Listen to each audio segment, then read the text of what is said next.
The Holy Gospel according to St. Mark, the 9th chapter. Glory to you, O Lord. And after 6 days, Jesus took with him Peter and James and John, and led them up a high mountain by themselves, and he was transfigured before them, and his clothes became radiant, intensely white, as no one on earth could bleach them. And there appeared to them Elijah with Moses, and they were talking with Jesus.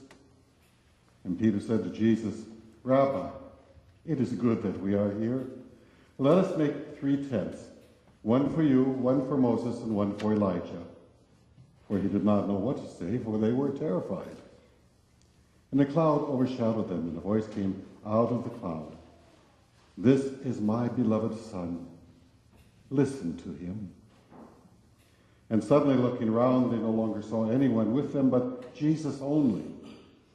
And as they were coming down the mountain, he charged them to tell no one what they had seen until the Son of Man had risen from the dead.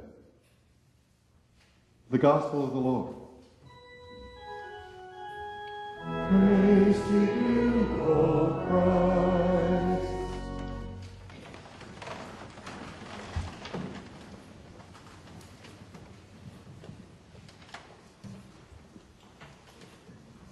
Will the children come forward, please?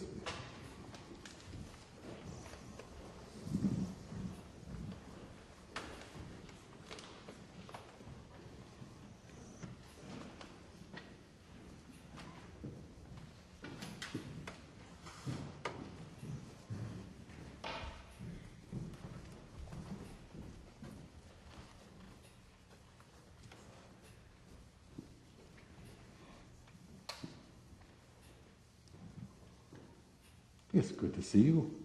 The Lord be with you. Yeah, that's the response. And also with you. Okay.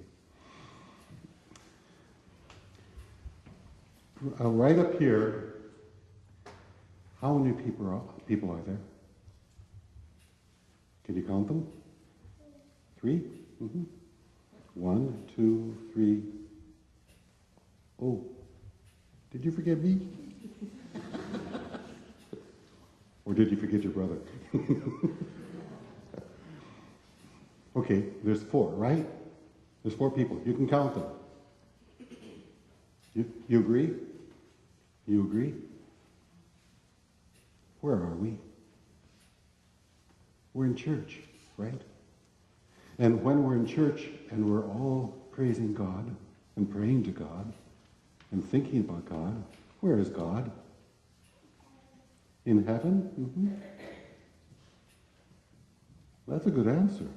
I like that answer. And God is also right here. Because when we're in church together, we're in a little bit of heaven. Now, if God is here, how many people are right here? 5. 1, 2, 3, 4, 5. Right? And that's why it's so cool to be in church. Okay, you can go back to your seats.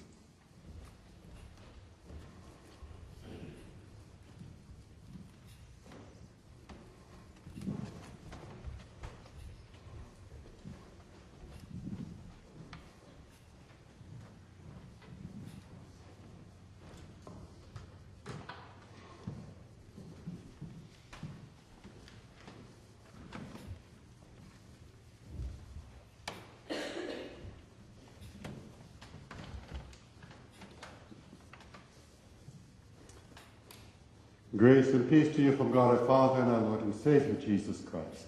Amen.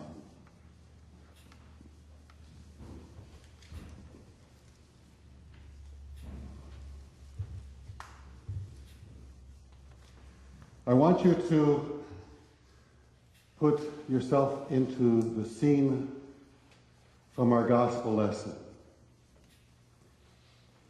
That it is not only Peter, James, and John, but you, going up the Mount of Transfiguration. Now, when we say mountain, You may think that this is going to be a long and arduous trip. But in fact, the Mount of Transfiguration is, well, if you're looking from the Sea of Galilee and you're looking at Nazareth over there and Capernaum over there, Mount of Transfiguration is right there. It's the next hill over. It's a tall hill, but you can make it up. And Jesus said, let's go over to that hill. And you know what that means. Because Jesus often went to the tops of hills to pray. So this was going to be prayer time, and we all know it. So they climb up expecting prayer time. Life is normal. Life is good because we're with our Master. And he's chosen us to pray with him. And so we climb up the hill. It's a tall hill. And we begin to pray. And as we pray, Jesus is transformed.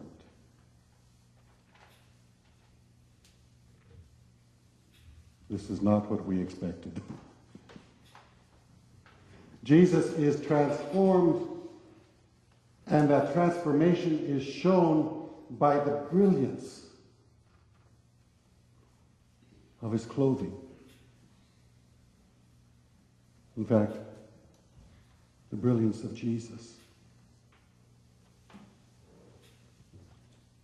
And if that was still not disarming enough, as the disciples and us look on, then Moses and Elijah come and talk with Jesus.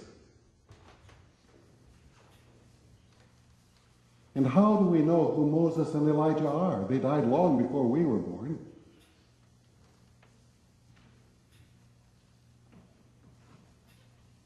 Because in moments like this, we know God gives us what we need when we need it.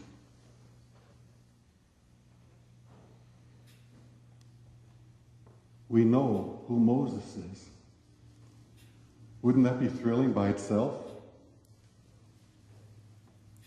We know who Elijah is. We are the only people living at this time that has seen Moses and Elijah. Is this cool or what?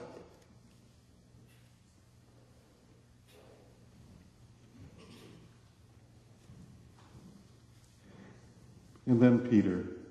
Oh, God bless Peter. Peter runs from hero to goat in a nanosecond.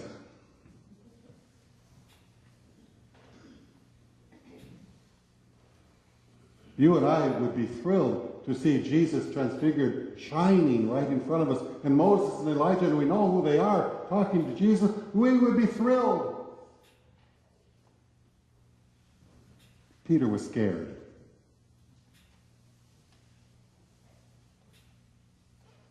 Oh, okay. We'll be scared too. Because we're not used to this stuff. It's not what we expect in our prayer time. So Peter says, this is so awesome. Let's hold on to it. Let's hold on to the glory. Let's hold on to this specialness. Let's hold on as long as we can. I know, let's make 3 tabernacles or 3 tents or 3 altars or some way to remember.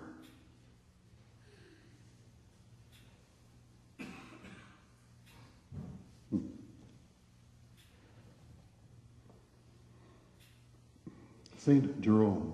Do you remember St. Jerome? He's the fellow that translated the Bible into Latin. Okay.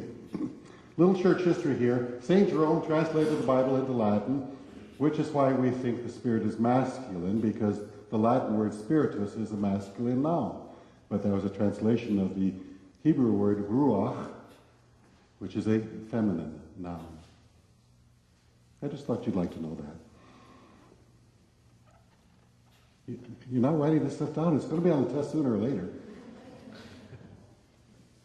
Okay, St. Jerome.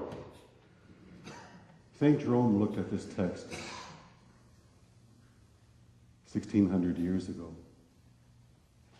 And he said, you know, this is a loose translation, you have to be kind of kind to Peter. Because even though he saw Jesus in his glory on the Mount of Transfiguration, he had not seen Jesus crucified yet. And we don't know Jesus really until we know Jesus crucified. So Peter was doing the best he could under the circumstances. But why was he afraid? Why was he open-mouthed and set foot? Why? What was going on? Well, I think there's something even deeper here. When we sense something holy in front of us, deep down we become aware of our own sin, our own unholiness. And in reaction to the holiness right in front of us, we try to cover up our own sin by managing the holiness in front of us, like building 3 tabernacles.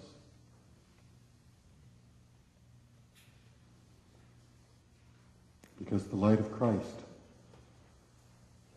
when it shines deep into the corners of our own hearts, reveals all sorts of things that we don't want to remember.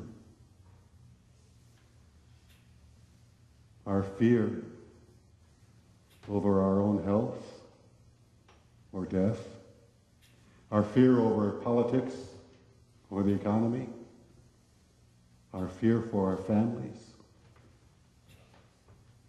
our fear for lots of things.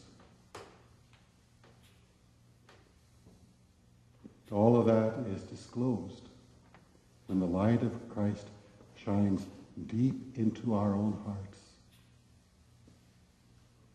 And our first reaction is to be afraid that that light will cause us to change, because we are afraid to change, even for the better. And why are we afraid to change, even for the better? Because change hurts. And we don't like to hurt. So we say, stop, hold on, no, not going there. Why don't we build three tabernacles, and we'll come back here when it's convenient, when that bright light isn't shining quite so brightly, and we'll try to remember as best we can, and we'll put this all into a nice little framework where it can be managed.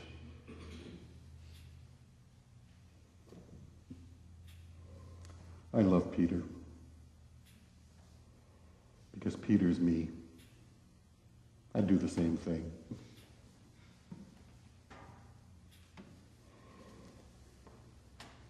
And God the Father knows this. God the Father knows Peter, and he knows you and me. And he knows that we don't want to change. So he's not content simply for Jesus to be transfigured and for Moses and Elijah to show up, and that we're going to know it's Moses and Elijah, and we're going to see all this right in front of us. And he's not content to leave that as it is. He goes one step further. A voice from the cloud. Now, this is not the first time the voice has come from the cloud. At the baptism of Jesus, the voice also came and said, "This is my beloved Son, with whom I am well pleased." And now on the Mount of Transfiguration, the same voice comes and says, "This is my beloved Son," in parens, "with whom I am well pleased." Listen. Listen. Listen to Jesus. You see, what God is telling us is when we listen to Jesus, the light of Christ does in fact shine in on us, and it heals us as much as we are afraid of being healed. The light of Christ shines like a cauterizing light and burns away the darkness of the corners so that light reaches every part of us.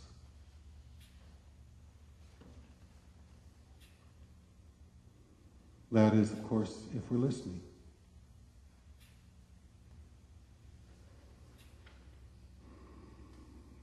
Brothers and sisters, we cannot stay on the mountaintop. We must go back down into the midst of the community, the midst of the pain, the midst of the uncertainty, the midst of our fear. But remember, we do not go down the mountain alone. It is Jesus who comes with us. And if Jesus is coming with us, and we know we need to be healed, then we know we need to listen to Jesus. And how are you going to listen to Jesus? It is very simple. It's the old three-cornered stool of prayer, Bible study, and works of charity. That's how we listen to Jesus. Do you want to be healed? Amen.